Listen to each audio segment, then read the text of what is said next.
नमस्कार प्रिय मित्रों, प्रस्तुत हुआ आज आपके समक्ष ज्योतिष के अंतर्गत सूर्य के भाव विचार भाग 2 को लेकर। जी हाँ, आज के इस वीडियो में हम शेष भावों पर विचार करने वाले हैं। पहले के इस भाग 1 में हमने चर्चा की थी प्रथम भाव, द्वितीय भाव, तृतीय भाव और चतुर्थ भाव को लेकर। आज हम सूर्य के पंचम भाव और षष्ठम भाव और सप्तम भाव और अष्टम भाव को लेकर विचार करेंगे। तो आइए बिना विलंब के हम इसे प्रारंभ करते हैं। यदि किसी भी जातक की जन्म कुंडली में पंचम भाव में सूर्य विराजमान हो तो यह जातक को क्या परिणाम जीवन में प्रदान करता है। देखिए, पंचम भाव में यदि किसी के जातक के सूर्य विराजमान होता है तो यह जातक को विद्वान, यशस्वी, ज्ञानवान बनाता है, धनाढ्य बनाता है, राजनीति के क्षेत्र में व्यक्ति को अव्वल बनाता है और अपने जीवन काल में उसके पास धन लाभ के जो संसाधन होते हैं वह बहु मात्रा में देखने को मिलते हैं। व्यक्ति जीवन काल में प्रसिद्धि को प्राप्त करता है। यहाँ पर वह केवल एक जो यहाँ पंचम भाव में जो सूर्य होता है वह संतान के लिए परम शुभ होता है, किंतु एक संतान उसे अच्छा और शुभ परिणाम जीवन में प्रदान करेगी। वो जो भी धन अपनी संतान के ऊपर खर्च करेगा वह उसे उतना ही लाभ जीवन में प्रदान करेगी। अर्थात जो वह संतान पर जो पैसा खर्च करेगा वह व्यर्थ का नहीं होगा, अपितु उसे लाभ जीवन में प्रदान करेगा। और जिस जातक की जन्म कुंडली में पंचम भाव में सूर्य होता है, ऐसे जातक के जीवन में ऐसा पुत्र होता है जो कि उसे जीवन में प्रसिद्धि प्राप्त करवाता है, ख्याति अर्जित करवाता है। और पुत्र संतान होने के बाद वह व्यक्ति और भी ज़्यादा जीवन में अपनी तरक्की करता है। यहाँ पर कुछ स्थिति में सूर्य का प्रभाव अशुभ भी बताया जाता है। यदि मान लीजिए सूर्य यहाँ कुंडली में पीड़ित स्थिति में है या अपनी नीच राशि में है तो वह गर्भपात इत्यादि जो समस्याएं होती है, अर्थात संतान का गर्भ में नष्ट हो जाना या व्यक्ति के जीवन में अल्प संतति का होना, यह सब समस्याएं यहाँ उत्पन्न करता है। और इसमें भी मुख्यतः और भी कुछ कारण होते हैं। अगर सूर्य के साथ अन्य कोई पापक ग्रह की दृष्टि पड़ती है तो यह स्थिति थोड़ी कमज़ोर हो सकती है। गुरु की यदि यहाँ दृष्टि पड़ती है तो निश्चिंत रहिए आप। गुरु यहाँ शुभ स्थिति बना देता है व्यक्ति के लिए, यह संतान के लिए विशेष कारक बना देता है। तो शुभ सूर्य यहाँ पर आपको व्यक्ति को जीवन में तरक्की ही प्रदान करता है। और सूर्य की यहाँ सप्तम दृष्टि एकादश भाव पर जाती है, अर्थात एकादश भाव व्यक्ति का लाभ का होता है, तो लाभ प्रचुर मात्रा में जीवन पर्यंत व्यक्ति को मिलता है। यदि जन्म कुंडली में षष्ठम भाव में सूर्य हो तो क्या परिणाम जातक को मिलते हैं। यदि देखिए षष्ठम भाव में सूर्य हो तो व्यक्ति को जीवन में यह अच्छे परिणाम ही प्रदान करता है, लेकिन इसकी भी कुछ शर्तें हैं। यदि षष्ठम भाव में कुंडली में सूर्य उच्च का हो, मित्र राशि में हो, स्वक्षेत्री हो या मूल त्रिकोण राशि में हो तो यहाँ सूर्य व्यक्ति को जीवन में अच्छे परिणाम ही प्रदान करता है। किंतु यदि नीच राशि में है या शत्रु राशि में है तो यह व्यक्ति के लिए शुभ हम नहीं कह सकते। ऐसी स्थिति में व्यक्ति के शत्रु बहुत ज़्यादा होंगे। अगर अच्छी स्थिति में है तो व्यक्ति को यह शत्रुहंता बनाता है, शत्रुओं पर विजय दिलाने वाला बनाता है। राजनीति के क्षेत्र में भी व्यक्ति यदि जाए तो वह व्यक्ति राजनीति में अव्वल होता है, राजनीति के क्षेत्र में जाके अपना नाम कमा सकता है, प्रसिद्धि प्राप्त कर सकता है। यहाँ सूर्य आपको रोजगार के क्षेत्र में अच्छे अवसर प्रदान करेगा। कोई भी कंपटीशन इत्यादि हो, प्रतियोगिता परीक्षा हो, इनमें व्यक्ति को यह निपुण बनाता है और सफलता प्रदान कराता है। यदि जन्म कुंडली में षष्ठम भाव में सूर्य हो और द्वादश भाव में यदि शनि विराजमान हो तो यह वैवाहिक जीवन के लिए अच्छी स्थिति हम नहीं कह सकते। यहाँ पत्नी से तालमेल जो है व्यक्ति का ठीक नहीं रह सकता। और यदि द्वितीय भाव व्यक्ति का खाली हो तो यह पिता के लिए हम ठीक नहीं मान सकते। तो षष्ठम भाव में सूर्य का जो विचार है वह हम अच्छा ही मानेंगे अगर वह शुभ स्थिति में है। अगर नीच राशि में है तो यह अशुभ परिणाम भी व्यक्ति को जीवन में प्रदान करता है। एक बात और कि यहाँ षष्ठम भाव में जो सूर्य होता है वह व्यक्ति को लापरवाह थोड़ा बना देता है।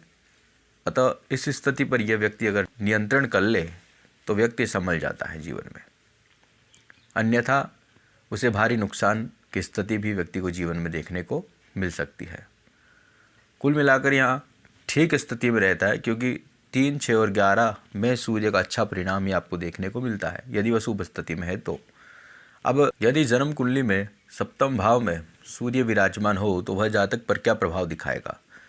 देखिए, सप्तम भाव में यदि जन्म कुंडली में सूर्य हो तो यह दाम्पत्य जीवन के लिए अच्छा नहीं कह सकते। अर्थात व्यक्ति स्वार्थी होता है, क्रोधी स्वभाव का होता है, क्योंकि वह लगने से भी कहीं ना कहीं संबंध बनाता है। अतः यहाँ पर विवाह स्थिति को लेकर हम ठीक नहीं कह सकते सूर्य को, क्योंकि सूर्य यहाँ तेज है, वह सप्तम भाव के सुख को जला देता है। अर्थात वैवाहिक सुख में कमी, विवाह में विलंब हम कह सकते हैं। अगर विवाह हो जाता है तो पत्नी से अनबन की स्थिति रहती है, पारिवारिक मतभेद की स्थिति रहती है, वैवाहिक जीवन कहीं ना कहीं कलहपूर्ण रहता है, पत्नी के दुख का कारण बनता है पति, कष्टपूर्ण स्थिति बनी रहती है, डिवोर्स की स्थिति भी यहाँ बनती है, तलाक इत्यादि भी व्यक्ति का हो सकता है सूर्य के कारण। यदि किसी शुभ ग्रह की दृष्टि अगर बन जाती है सूर्य से तो वह इस स्थिति को संभाल लेता है, लेकिन यदि शुभ ग्रह की स्थिति नहीं बनती है तो फिर सूर्य यहाँ निश्चित तौर पर व्यक्ति के वैवाहिक जीवन को नष्ट करता है। यहाँ से लगने से संबंध बनता है सूर्य का, तो व्यक्ति क्रोधी स्वभाव का होगा, चिड़चिड़ाहट उसमें होगी और व्यक्ति अपने अहम के कारण, अपने घमंड के कारण व्यक्ति को जीवन में अपमानित भी होना पड़ सकता है।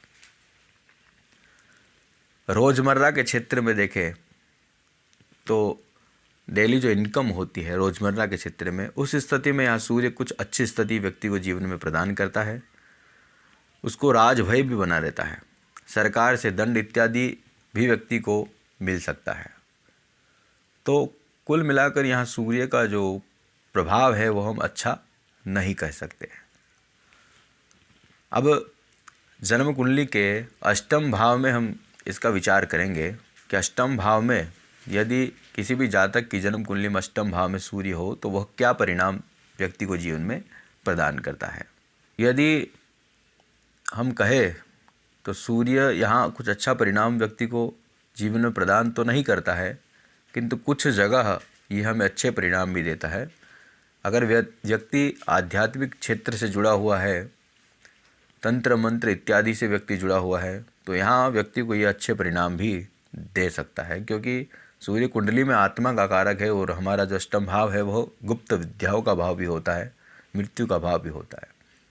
यहाँ व्यक्ति योग साधनाएं करके जीवन में कुछ प्राप्त कर सकता है। और सूर्य यदि अष्टम में होता है तो व्यक्ति चिड़चिड़ापन उसे कह सकते हैं हम, नेत्र विकार की समस्या व्यक्ति को हो सकती है, व्यक्ति क्रोधी स्वभाव का भी हो सकता है और व्यक्ति को सिर दर्द से संबंधित परेशानी कह सकते हैं, पाइल संबंधित परेशानी हम कह सकते हैं। और सूर्य यहाँ पिता का भी कारक है, तो पिता का सुख भी हम अगर देखें तो व्यक्ति को जीवन में कम प्राप्त होगा। अगर यदि उसकी कुंडली में कुछ और अच्छे योग नहीं निर्मित होते हैं तो यहाँ सूर्य व्यक्ति को बहुत अधिक कष्ट व्यक्ति को जीवन में प्रदान करेगा। सूर्य व्यक्ति को यहाँ पर तुनक मिजाज का बनाता है, कुछ भी कर सकता है, व्यक्ति अस्थिर रहता है। और यदि व्यक्ति की स्वराशि का या उच्च राशि का सूर्य यहाँ होता है तो व्यक्ति अपनी गलती के कारण, अपनी लापरवाही के कारण व्यक्ति मृत्यु को प्राप्त हो सकता है। तो ऐसी स्थितियाँ यहाँ सूर्य जन्म कुंडली में बना देता है। आपको कोई भी विचार करने से पूर्व यह कुंडली में देखना है कि सूर्य हमारे लिए योग कारक है अथवा नहीं। यदि देखिए आपकी जन्म कुंडली में सूर्य योग कारक ग्रह की श्रेणी में आता है तो वह आपको, चाहे वह अष्टम से संबंध बनाए या षष्ठम से बनाए, किसी भी भाव से संबंध बनाए, वह आपको अशुभ परिणाम व्यक्ति को जीवन में ज़्यादा नहीं प्राप्त होते यदि वह आपके लिए योग कारक है। लेकिन भाव विशेष का परिणाम तो जातक को वह प्राप्त करवाता ही करवाता है। यदि मान लीजिए आपकी जन्म कुंडली में सूर्य पंचमेश है, अर्थात पंचमेश आपकी कुंडली में योग कारक ग्रह की श्रेणी में होता है और वह अष्टम से संबंध बना ले तो यहाँ योग कारक है वह, किंतु उसने अष्टम से संबंध बनाया है तो कुछ हद तक हम कहें तो वह अशुभ स्थिति में है, लेकिन वह योग कारक है। तो वह आपको इस अशुभ योग को दूर करके शुभ योग में परिवर्तित कर देता है। तो सूर्य का आपको पूर्ण रूप से यहाँ विचार करना है कि वह योग कारक ग्रह की श्रेणी में है अथवा नहीं, उच्च राशि में है, स्वराशि में है, मित्र राशि में है, या स्वक्षेत्री है या मूल त्रिकोण राशि में है। इन सभी का विचार करना है, उसके बाद में ही आपको निष्कर्ष तौर पर कुछ परिणाम देखना है। तो आज के इस वीडियो में इतना ही। अगले वीडियो में हम तीसरे भाग को लेकर मिलेंगे जिसमें हम कुंडली में नवम भाव में, दसम भाव में और एकादश और द्वादश भाव में यदि सूर्य विराजमान हो तो इसका क्या परिणाम, क्या प्रभाव जातक पर होता है, इसी की चर्चा हम अगले भाग में करेंगे। तो आज के लिए इतना ही, मिलते हैं अगले वीडियो में, तब तक के लिए नमस्कार।